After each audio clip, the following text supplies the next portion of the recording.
నమస్కారం వార్తల్లోకి స్వాగతం. ముందుగా ముఖ్యాంశాలు. ప్రభుత్వ ఆసుపత్రుల్లో డాక్టర్ల విధులకు ఆటంకం కలిగిస్తే చట్టపరమైన చర్యలు తీసుకుంటాం. రౌడీ షీట్లు ఓపెన్ చేస్తాం. సంఘ విద్రోహ చర్యలకు పాల్పడితే కఠిన చర్యలు తప్పవు. హెచ్చరించిన Tirupati sub division DSP Venkatanarayana.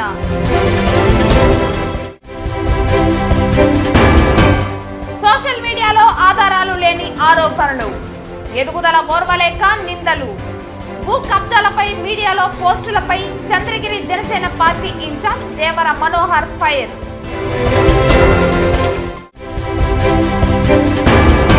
సుదీర్ఘ చరిత్ర ఉన్న పార్టీ కాంగ్రెస్ పార్టీ. భవిష్యత్తులో కాంగ్రెస్ పార్టీ అత్యధిక మెజారిటీతో గెలుపొంది రాహుల్ గాంధీని ప్రధానమంత్రిని చేయటమే లక్ష్యం పేర్కొన్న కాంగ్రెస్ పార్టీ రాష్ట్ర వర్కింగ్ ప్రెసిడెంట్ తులసిరెడ్డి. వార్తల్లోని వివరాలు. చిత్తూరు నగరంలో 3వ రోజు గణేష్ విగ్రహ నిమజ్జన కార్యక్రమానికి ప్రజలు సహకరించాలని డీఎస్పీ సాయినాథ్ కోరారు. సోమవారం సాయంత్రం 4 గంటల నుంచి కట్టమంచి చెరువులో వినాయక విగ్రహాల నిమజ్జన కార్యక్రమాన్ని చేపట్టామన్నారు. శాంతి భద్రతలకు విఘాతం కలిగించకుండా వినాయక మండప నిర్వాహకులు క్రమ పద్ధతిలో కట్టమంచి చెరువు చేరుకుని నిమజ్జన కార్యక్రమాన్ని చేపట్టాలన్నారు.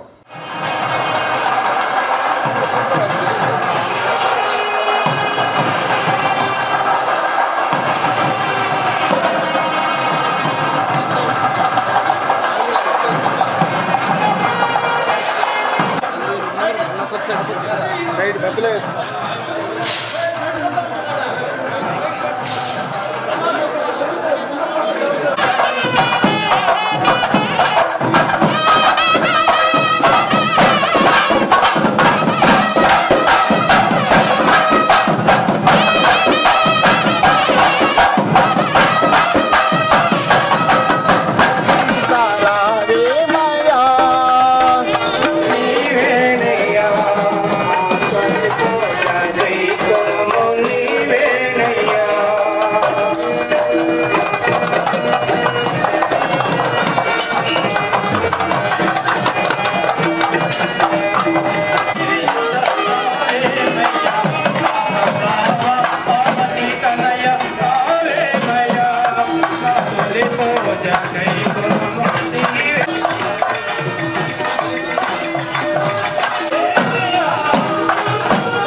పార్టీ అధ్యక్షులుగా భాస్కర్, చిత్తూరు నగర కమిటీ అధ్యక్షులుగా రాయలను నియమిస్తున్నట్లు కాంగ్రెస్ పార్టీ రాష్ట్ర వర్కింగ్ ప్రెసిడెంట్ తులసిరెడ్డి తెలిపారు. చిత్తూరు ప్రెస్ క్లబ్ లో ఏర్పాటు చేస్తున్న విలేకరుల సమావేశంలో ఆయన మాట్లాడుతూ రాష్ట్ట్ర అధ్యక్షురాలు వైఎస్ షర్మిల, జిల్లా అధ్యక్షునిగా భాస్కర్ ను, నగర కమిటీ అధ్యక్షులుగా తిక్కి రాయలను నియమించారని తెలిపారు. ఈ నేపథ్యంలో వారికి పార్టీ కండువా కప్పి శుభాకాంక్షలు తెలిపారు. సుదీర్ఘ చరిత్ర ఉన్న పార్టీ కాంగ్రెస్ పార్టీ అని, భవిష్యత్తులో కాంగ్రెస్ పార్టీ అత్యధిక మెజారిటీతో గెలుపొంది రాహుల్ గాంధీని ప్రధానమంత్రిని చేయటమే లక్ష్యమన్నారు. క్షత్రియ స్థాయిలో పార్టీ బలోపేతానికి కృషి చేస్తామని నూతన జిల్లా అధ్యక్షులు భాస్కర్, నగర కమిటీ అధ్యక్షులు టిక్కీ రాయల్ తెలిపారు. ఈ కార్యక్రమంలో కాంగ్రెస్ నాయకులు పాల్గొన్నారు. టీడీపీ కూటమి అధికారంలోకి వచ్చేదానికి అనేక కారణాలు ఉన్నప్పటికీ ప్రధానమైన కారణం టీడీపీ కూటమి ప్రకటించినటువంటి సూపర్ 6 పథకాలు. ఇది ప్రధాన కారణం. వైకాపా ప్రభుత్వ వైఫల్యాలతో పాటు టీడీపీ ప్రకటించినటువంటి సూపర్ 6 పథకాలు గత ఎన్నికల్లో బాగా ప్రభావితం చేశాయి. ఆ సూపర్ 6 పథకాల్లో ఇప్పటికీ ఒక్క పథకం మాత్రమే అమలవుతా ఉంది. సామాజిక పింఛన్ల పంపిణీ పథకం మాత్రమే అమలవుతోంది.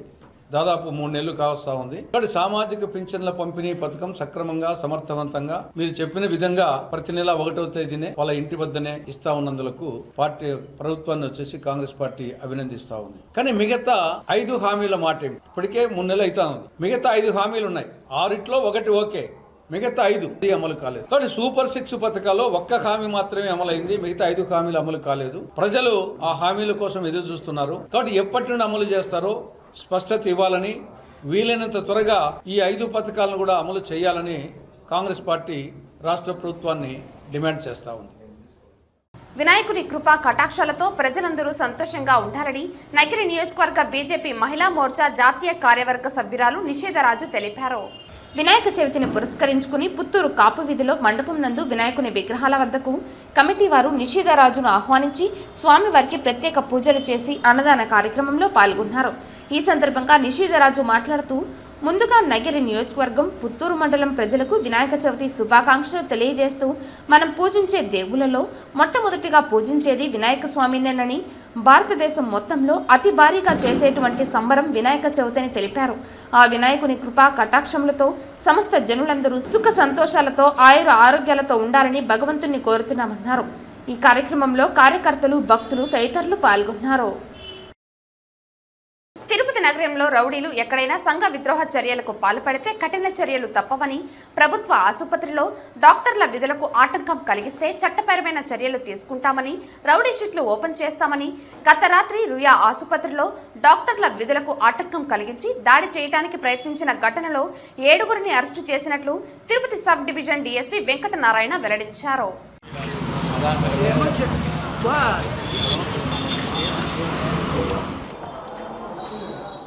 తిరుపతి నగరంలో తిరుపతి జిల్లా ఎస్పీ కొరాడు ఐపీఎస్ వారు ప్రత్యేక ఆదేశాలు ఇవ్వడం జరిగింది. తిరుపతి నగరంలో రౌడీలు ఎక్కడైనా సంఘ విద్రోహ చర్యలకు పాల్పడితే వారి మీద కఠిన చర్యలు తీసుకోమని చెప్పడం జరిగింది. అదేవిధంగా తిరుపతి నగరంలో గత నెల రోజుల క్రితం 2-3 ఇన్సిడెంట్ జరగడం జరిగింది. హాస్పిటల్స్లో చిన్న ఇన్సిడెంట్లు. ఒకటేమో కేసు వరకు వెళ్ళింది. పేషెంట్లు కానీ లేదంటే పేషెంట్కి సంబంధించిన వాళ్ళు కానీ డాక్టర్ల పైన అసభ్యంగా ప్రవర్తించడము, వారి విధులకు ఆటంకం కలిగించిన లేదా వారిపైన దాడి చేసిన వారిపైన ప్రత్యేకంగా చట్టపరంగా కఠిన చర్యలు తీసుకొని వారి మీద రౌడీ షీట్లుగానే ఓపెన్ చేయమని ప్రత్యేకంగా ఆదేశాలు ఇవ్వడం జరిగింది. అదే విధంగా నిన్న రాత్రి రూయ్ హాస్పిటల్ ఎమర్జెన్సీ వార్డు దగ్గర చింతలచేందుకు చెందిన విజయ అనే ఆమె భర్త వెంకటేష్, ఆమెకు యాక్సిడెంట్ అయి హాస్పిటల్కి వచ్చినప్పుడు ఆమెతో పాటు ఆమె భర్త వెంకటేష్, కుమారు మణికంఠరెడ్డి, అతని మిత్రుడు శిక్షావలి, చాంద్ బాషా, ఇంకా కొంతమంది అందరూ అక్కడ రావడం జరిగింది. అదే సమయంలో అక్కడికి పీజీ డాక్టర్లైన ఇద్దరు 2 వీలర్ లో బయట నుంచి సుమారు 11-15 సమయం అప్పుడు రాత్రి 2 వీలర్ లో వస్తూ ఉండగా నిఖిల్ అనేతను, బాలరాజు అనేతను వస్తుంటే అక్కడ వాళ్ళిద్దరి మధ్య చిన్న ఆల్టర్కేషన్ జరిగి సంఘర్షణ జరిగి ఆ నిఖిల్ను తర్వాత బాలరాజును అడ్డగించి కొట్టడం జరిగింది. దాని మీద ఫిర్యాదు అందిన వెంటనే వెస్ట్ పోలీస్ స్టేషన్లో కేసు నమోదు చేసి ఇది ఎస్పీ గారి ఆదేశాలతో స్పెషల్ టీం ఫామ్ చేసి ఇమీడియట్గా ఎస్ఐ బాలకృష్ణ గారు, రామకృష్ణ సాయి గారు వారి సిబ్బంది నిందితులందరినీ పట్టుకోవడం జరిగింది. వారిని ఈరోజు అరెస్ట్ చేయడం జరిగింది. ఇందులో ఎవరైతే రౌడీజం డాక్టర్ల మీద చేసిన వాళ్ళ మీద అరెస్ట్ చేయడమే కాకుండా చట్టపరంగా చర్యలు తీసుకునే కార్యక్రమంలో తర్వాత రౌడీ షీట్లుగానే ఓపెన్ చేసి వాళ్ళ మీద కంటిన్యూగా సర్వేలెన్స్ ఫ్యూచర్లో కానీ ఇలాంటి ఇన్సిడెంట్ జరగకుండా వాళ్ళ మీద నిఘా పెట్టడం జరుగుతుంది. వాళ్ళు ఎక్కడ రౌడీజం చేయకుండా.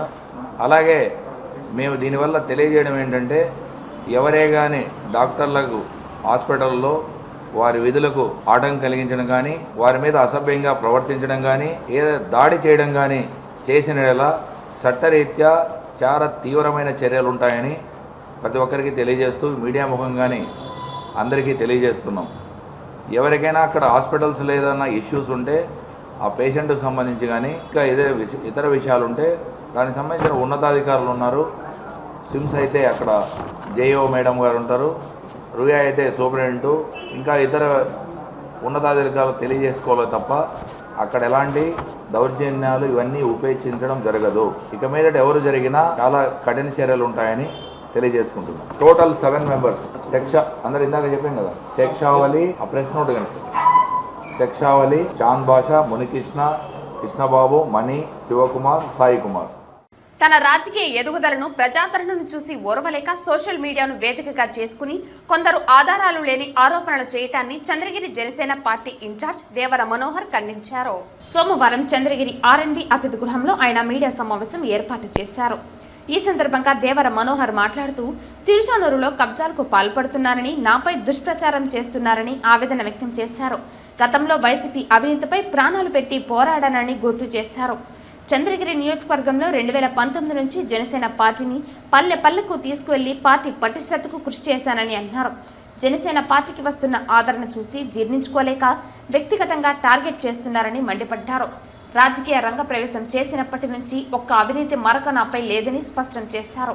ప్రజా సమస్యలపై అధికారులతో చర్చించడం, ఎమ్మెల్యే పులివర్తి నాని సహకారంతో సమస్యలు పరిష్కరించడం నా ముందున్న లక్ష్యమని పేర్కొన్నారు. సోషల్ మీడియాలో దుష్ప్రచారం చేస్తున్న వారిపై న్యాయపరంగా పోరాడేందుకు సిద్ధంగా ఉన్నారని అన్నారు. Janasena party legal cell vice president Shyamala Rao Tirupati ఎస్పీని కలిసి ఆధారాలతో పాటు ఫిర్యాదు చేయనున్నట్లు తెలిపారు. జనసేన పార్టీ అధినేత డిప్యూటీ సీఎం పవన్ కళ్యాణ్ ఆదేశాలకు అనుగుణంగా కూటమి నేతలతో కలిసి ప్రజా సమస్యల పరిష్కారంపైనే దృష్టి కేంద్రీకరిస్తామని మరోసారి స్పష్టం చేశారు. ఈ మీడియా సమావేశంలో తిరుపతి రూరల్ మండల పార్టీ అధ్యక్షులు పగడాల యువరాజ్, ఉపాధ్యక్షులు బాకా మురళి తదితరులు పాల్గొన్నారు.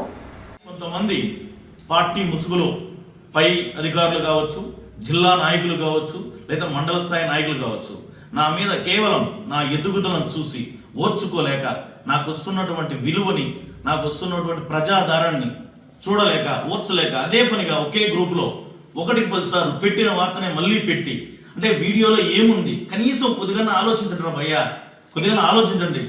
కనీసం వీడియోలో ఏముంది, వీడియోలో ఎలా ఉంది, వీడియోలో ఏం చెప్తున్నారు అదన్నా చూడండి. తప్పుడు మ్యాటర్లు పోస్ట్ చేస్తూ తప్పుడు చేస్తున్నారు. దీని మీద నేను డెఫమేషన్ కేసు ఫైల్ చేస్తున్నా కోర్టులో. అదేవిధంగా మా Janasena party legal cell vice president Kanchi Shyamala గారితో మాట్లాడి దీని మీద డెఫమేషన్ సూట్ ఫైల్ చేసి వీళ్ళందరినీ కూడా సెక్షన్ 500 ప్రకారం 2 సంవత్సరాల కారాగార శిక్ష విధిస్తాను. అదేవిధంగా నేను గౌరవ ఎస్పీ గారిని కూడా కలిసి దీని మీద కేసు ఫైల్ చేసి ఎవరెవరైతే సోషల్ మీడియాలో మరీ ముఖ్యంగా ఫేస్బుక్, వాట్సాప్ గ్రూపులో ఏ గ్రూపులో పోస్ట్ చేస్తున్నారు, ఎవరు పోస్ట్ చేస్తున్నారో అన్నీ కూడా కానీ మా జనసేన నాయకులందరూ కూడా స్క్రీన్ షాట్స్ తీయడం జరిగింది. వీళ్ళందరినీ తీసుకుని వెళ్ళి వాళ్ళ ఫోన్ నెంబర్లు, వాళ్ళు ఎక్కడ ఉంటారు, ఎవ్రీథింగ్ డేటా ఎస్పీ గారికి ఇచ్చి వీళ్ళ మీద కఠిన చర్యలు తీసుకుని వీళ్ళను కట్టకటాల పాలు చేయకపోతే నేను జనసేన పార్టీనే కాదు, దేవర మనోహరే కాదని కూడా తెలియజేసుకుంటున్నా. సోమవారం ఉదయం వీఐపీ విరామ దర్శన సమయంలో పలువురు తెలంగాణ రాజకీయ ప్రముఖులు శ్రీవారిని దర్శించుకున్నారు. సోమవారం ఉదయం వీఐపీ విరామ సమయంలో తెలంగాణ ఎమ్మెల్యే మల్లారెడ్డి, తెలంగాణ ఎమ్మెల్సీలు మధుసూదనాచారి, తక్కెలపల్లి రవీందర్రావులు వేర్వేరుగా స్వామివారి సేవలో పాల్గొని మొక్కులు చెల్లించుకున్నారు. దర్శన అనంతరం రంగనాయకుల మండపంలో వేద పండితులు వేద ఆశీర్వచనం అందించారు. ఆలయ అధికారులు స్వామివారి తీర్థ ప్రసాదాలు అందజేసి పట్టు వస్త్రంతో సత్కరించారు. ఆలయం వెలుపల మల్లారెడ్డి మీడియాతో మాట్లాడుతూ, నేను కోరిన కోరికలు తీర్చిన ఆ వెంకటేశ్వరునికి నడక మార్గం గుండా తిరుమల చేరుకుని మొక్కులు చెల్లించుకున్నట్లు తెలిపారు. ఏపీలో చంద్రబాబు సువర్ణ పాలన ప్రారంభమైందన్నారు. 74 ఏళ్ల వయసులో చంద్రబాబు తుఫాన్ ప్రభావిత ప్రాంతాల్లో పర్యటిస్తూ సహాయక చర్యలు పరిశీలిస్తున్నారని తెలిపిన ఆయన వరద నీటిలోనే 30 కిలోమీటర్లు పర్యటించి ప్రజలను కాపాడిన ఘనత చంద్రబాబుదేనని స్పష్టం చేశారు. ఆయనకున్న అనుభవంతో పెద్ద ఎత్తున వచ్చిన వరద విపత్తు నుంచి ప్రజలను ఆదుకున్నారని అన్నారు. వర్షాలు తక్కువ అవ్వాలని, తెలంగాణ ప్రజలు ఆరోగ్యంగా ఉండాలని ప్రార్థించారని తెలిపారు. రైతులు ఆత్మహత్య చేసుకోకూడదని కోరుకున్నట్లు తెలియజేశారు. నేను ఏ పార్టీలోకి వెళ్లడం లేదని స్పష్టం చేసిన ఆయన అవసరం వస్తే చెప్తానన్నారు. నా బర్త్డే సందర్భంగా స్వామివారిని తిరుమల వెంకటేశ్వర స్వామిని దర్శించుకున్నా, చాలా సంతోషం. ఎందుకంటే భగవంతుడు నాకు ఏది మొక్కినా అన్ని కూడా పర్ఫెక్ట్ గా మంచిగా మెడికల్ కాలేజీలు కానీ, ఇంజనీరింగ్ కాలేజీలు కానీ, పర్ఫెక్ట్ గా ఎంపీ కానీ, మినిస్టర్ కానీ, మళ్ళీ ఇప్పుడు ఎమ్మెల్యే కానీ ఇవన్నీ కూడా ప్రసాదించిండు ఆ భగవంతుడు.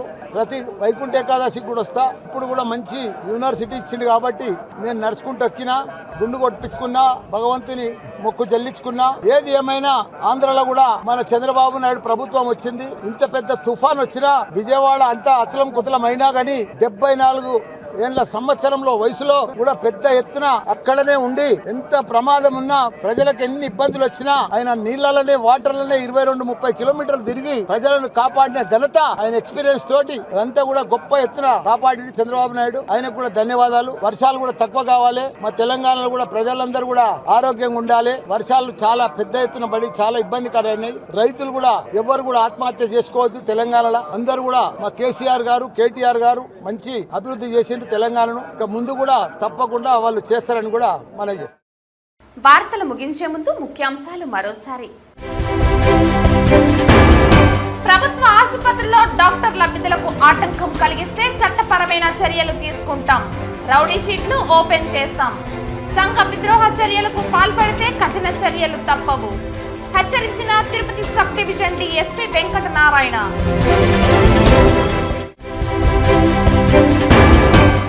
సోషల్ మీడియాలో ఆధారాలు లేని ఆరోపణలు, ఎదుగుదల ఓర్వలేక నిందలు, భూ కబ్జాలపై మీడియాలో పోస్టులపై చంద్రగిరి జనసేన పార్టీ ఇన్ఛార్జ్ దేవర మనోహర్ ఫైర్.